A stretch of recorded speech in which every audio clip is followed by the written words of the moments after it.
This episode of Unobscured was made possible by SimpliSafe, the home security system done right.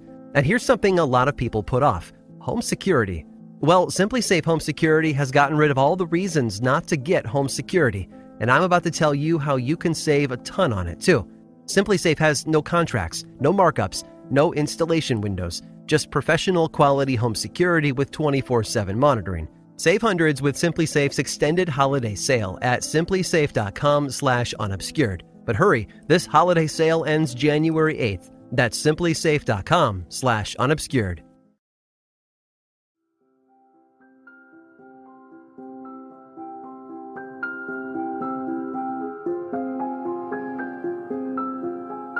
There were a lot of rumors about Abigail.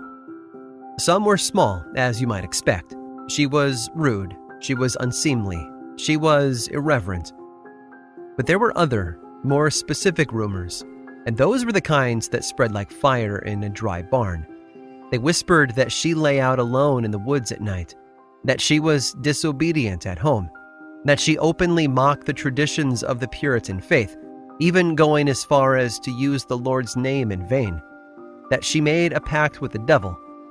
And all of it was true. Abigail's family lived in the village of Topsfield, roughly 5 miles north of Salem Village. They were part of that larger Salem community in which the same way Beverly, Andover, Wenham, and others were, but they hadn't always been in Topsfield.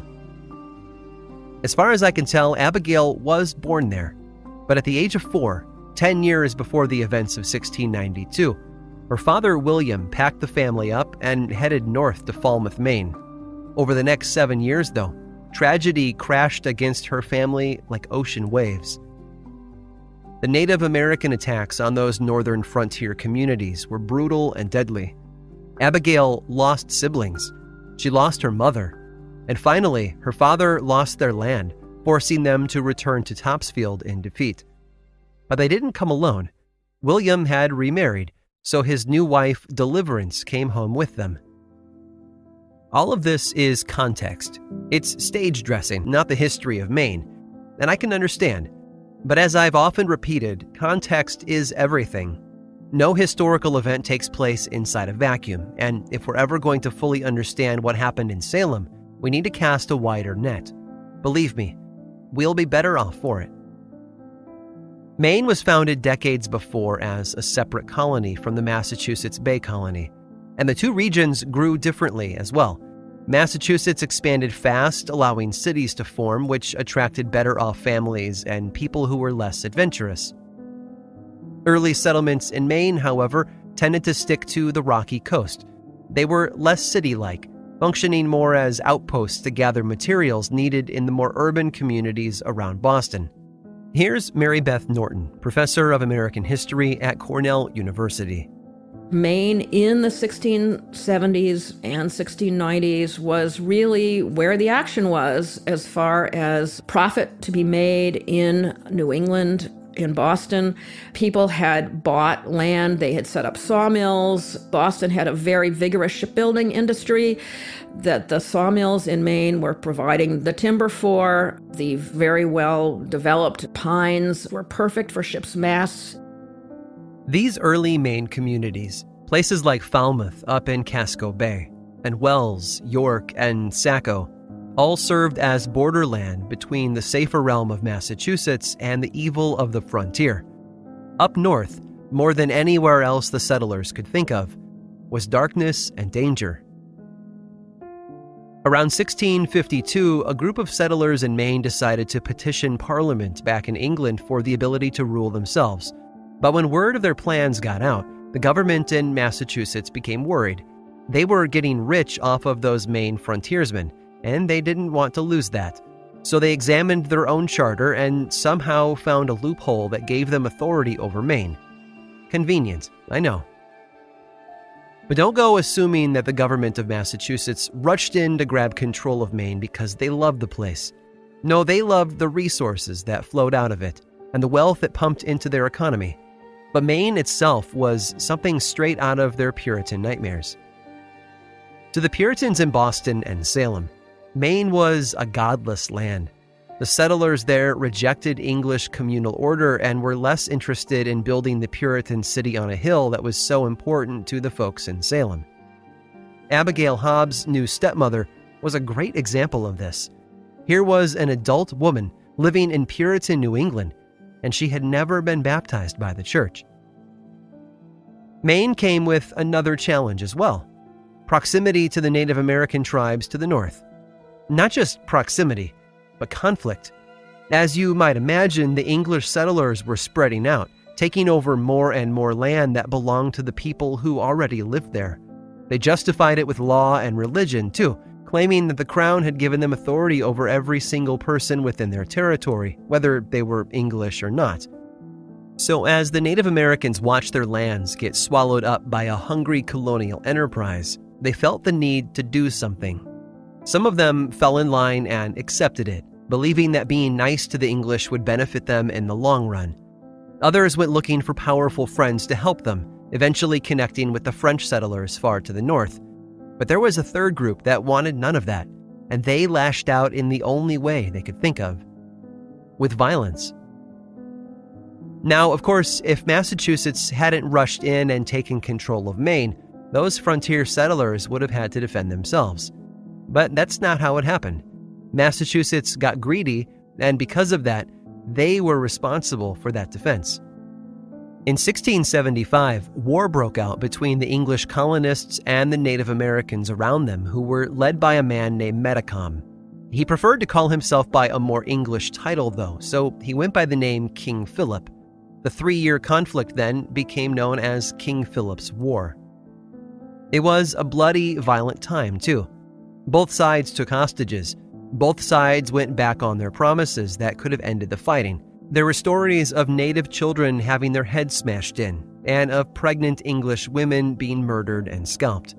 Both sides crossed the line of human decency far too often.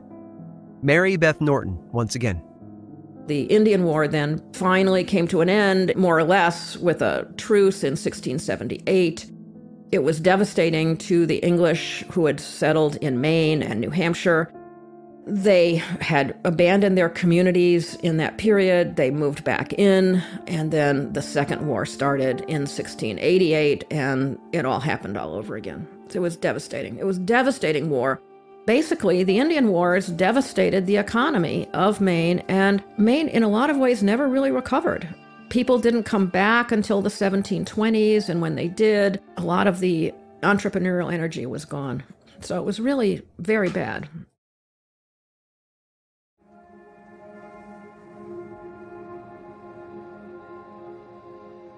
Abigail Hobbs' family were some of the people displaced by that war. They'd left Topsfield in 1682 looking for a better life. Most of the land in and around Salem was owned by a small handful of wealthy families, like the Porters and Putnams. Maine had represented their chance to get out from under the thumb of the 1% and make a better life for themselves elsewhere. The Indian Wars, as they called them back then, ruined all of that. Another person affected by the war was George Burroughs.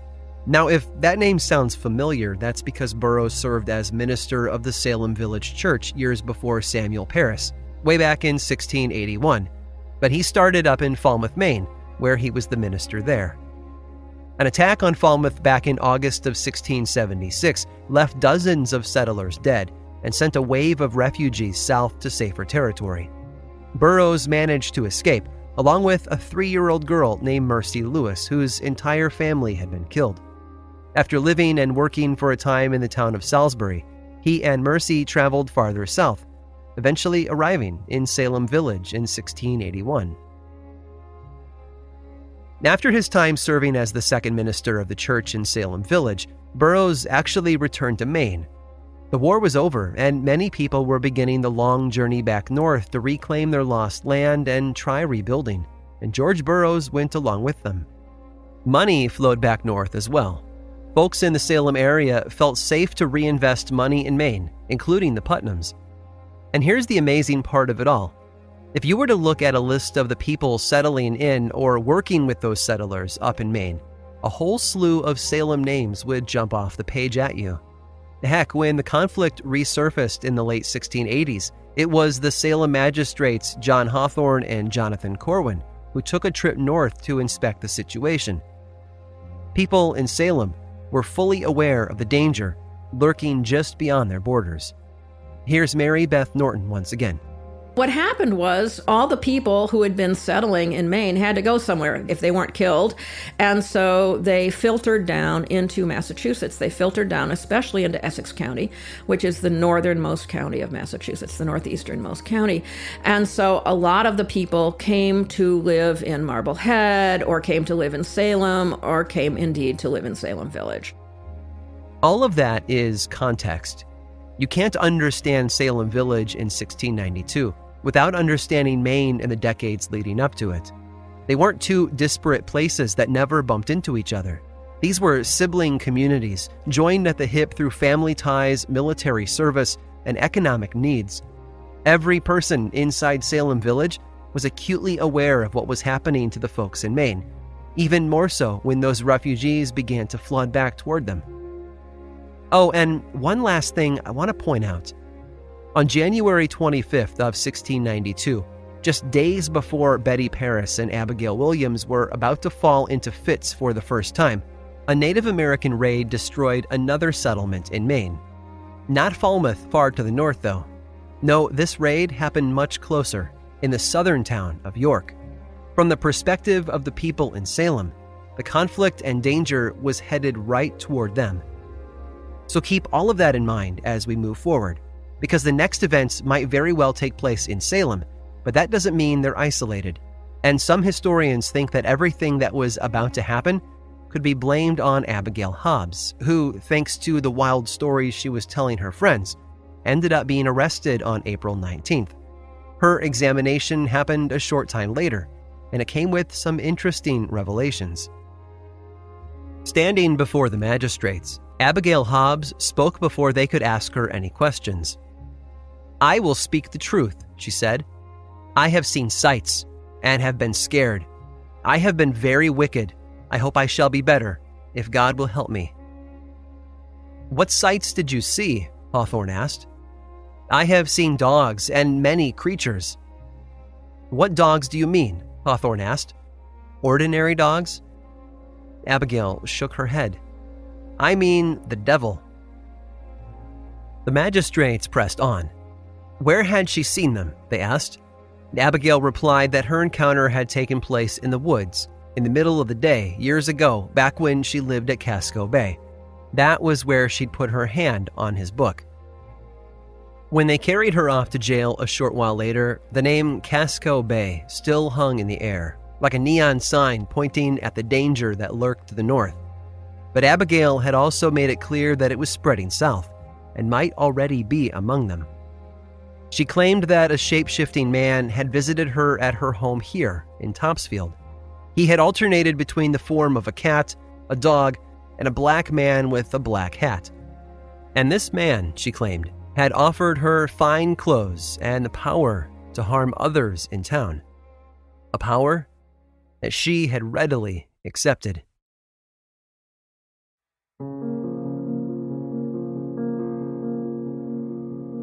If the news from the frontier was frightening to the people of Salem Village, it was made even more so by the actual presence in their homes of people who had lived through the horrors of it all.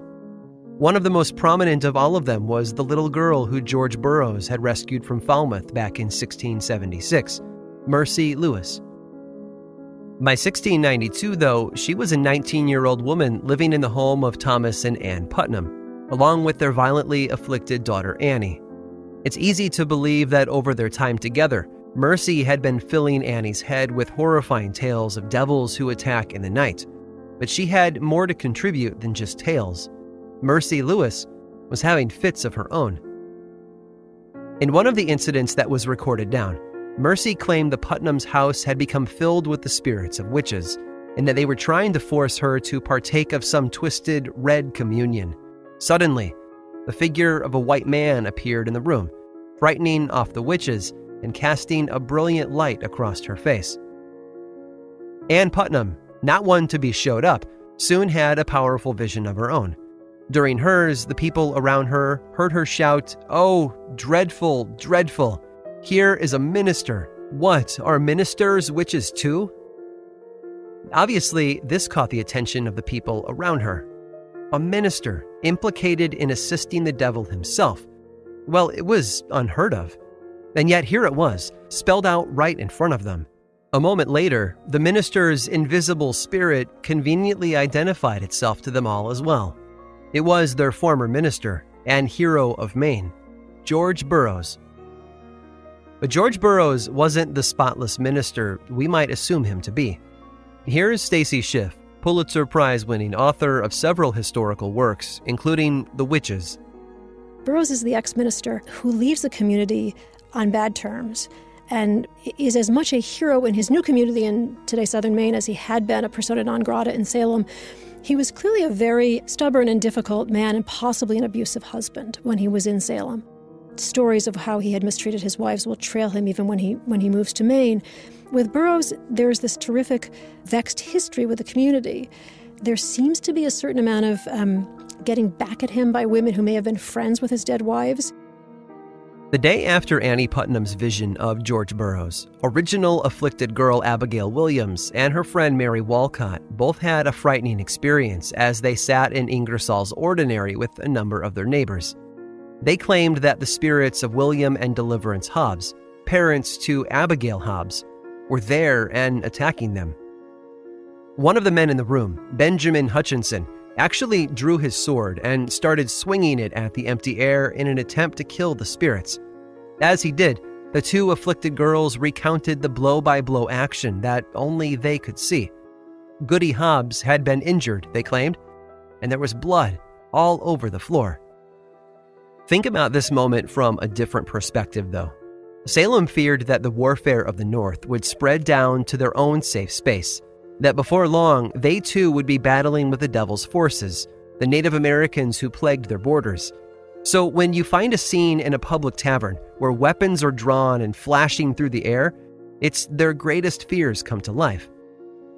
Between this highly public display of panic and the new accusations brought up by Annie Putnam and her friends, the momentum of the witchcraft panic began to accelerate. Within 10 days of Abigail Hobbs' examination, 15 new names were submitted as potential witches. Some seemed connected to past suspects, while others were more shocking to hear. Giles Corey and Mary Warren were taken from their homes and then examined and jailed. Their connections to Martha Corey and the Proctors, both of whom were already in jail, were just too close to overlook. Rebecca Nurse's two younger sisters, Mary Etsy and Sarah Cloyce, were also imprisoned.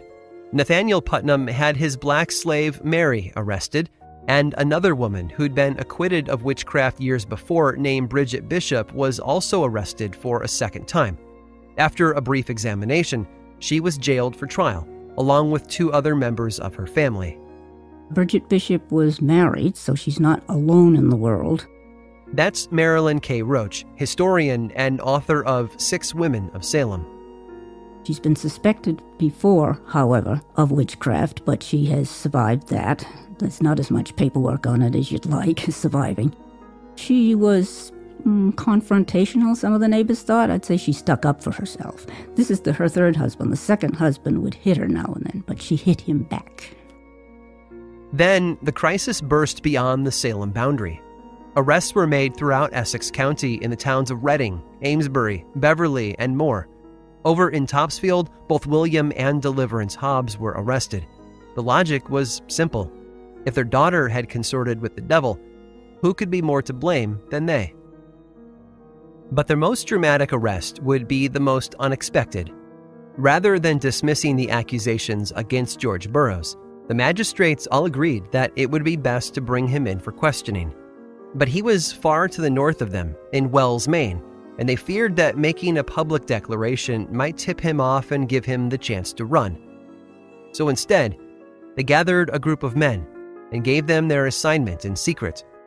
They were to ride north, capture him, and then bring him back for examination. George Burroughs was a wanted man.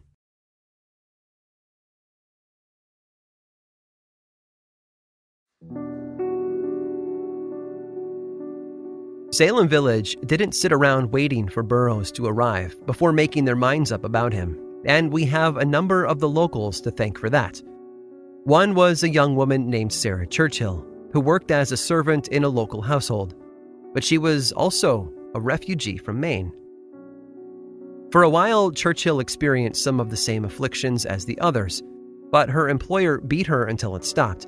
That's how John Proctor had handled Mary Warren, but when her symptoms stopped, the judges decided it was because she had given in to the demands of the devil. When Churchill's afflictions did the same, she stood at risk of the same assumption. To help her case, she played along with the magistrates and gave them whatever they wanted. In jail across town, Mary Warren was doing the same. She rolled on her employers, the Proctors, and said that they'd threatened to force red-hot fireplace tongs down her throat if she didn't sign the devil's book. Even Mercy Lewis got back into the spotlight. She claimed to have been attacked by the specter of Burroughs, who she knew very well. She said that he tortured her, that he threatened to kill her, and that he carried her up to a high mountain and offered to give her everything she could see in exchange for her mark in the devil's book. Mercy claims she refused, echoing the willpower of Jesus in a similar situation in the Bible. One young woman, Sarah Morell, seems to only have been arrested because she too was a refugee from Maine. It was ironic, really. Salem had been set up as a place of peace, a city on the hill as a beacon of hope, and yet it was quickly becoming a dangerous place to live. May 9th saw a number of arrivals in Salem Village. William Stoughton, the Massachusetts Chief Justice, and Samuel Sewell, who was a young judge from the Massachusetts General Court and a dedicated record keeper. Together with John Hawthorne and Jonathan Corwin, these four brought the entire authority of the colony to bear on the next examination. Here's Emerson Baker, professor of American history at Salem State University and author of A Storm of Witchcraft. Here's the problem. I really think the judges like Stoughton were filled with incredible self-loathing. Stoughton had been a minister. He'd been a minister in England. He's basically kicked out with the Restoration because he was a Puritan, and he comes back to New England, and he comes back and he's hailed as this wonderful leading figure of the colony. He's asked by several towns, please be our minister. Please, please, please be our minister. And he says, no, I'm not worthy. I'm not worthy of being a minister. I can't do it. Samuel Sewell as well, too. You can see his struggles.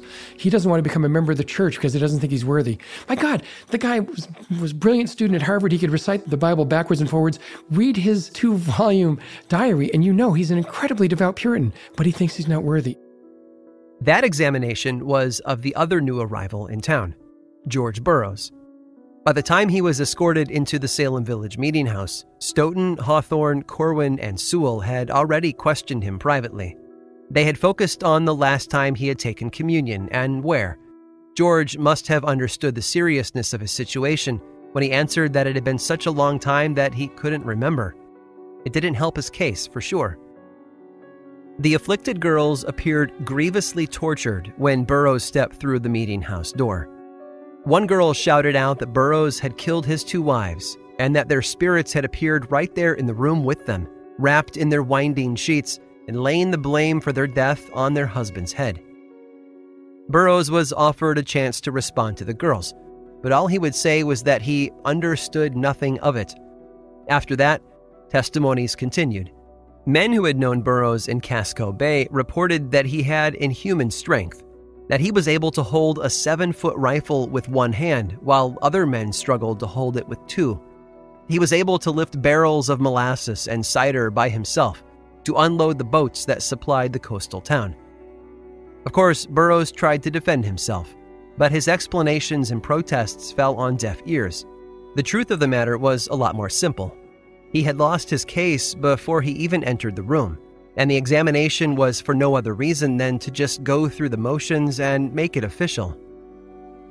When the examination was over, Burroughs was walked out of the crowded meeting house and into an already crowded jail.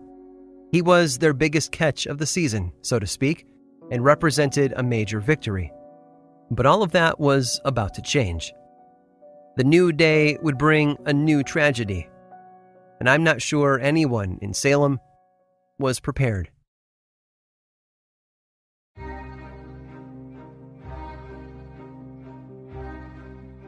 On the day after Burroughs' arrest, the crisis claimed its first life. Sarah Osborne, already weak with an ongoing illness when she'd been jailed on March 1st, died in her Boston jail cell. She'd been held there in horrible conditions for 9 weeks without ever getting a trial. The news had to have struck the people of Salem Village with a painful blow. Whatever you could say about how they were handling the situation, with all of their warrants and examinations and constables carting suspects off to jail, there were real people involved. Real lives, real neighbors, real people who they had known for a long time.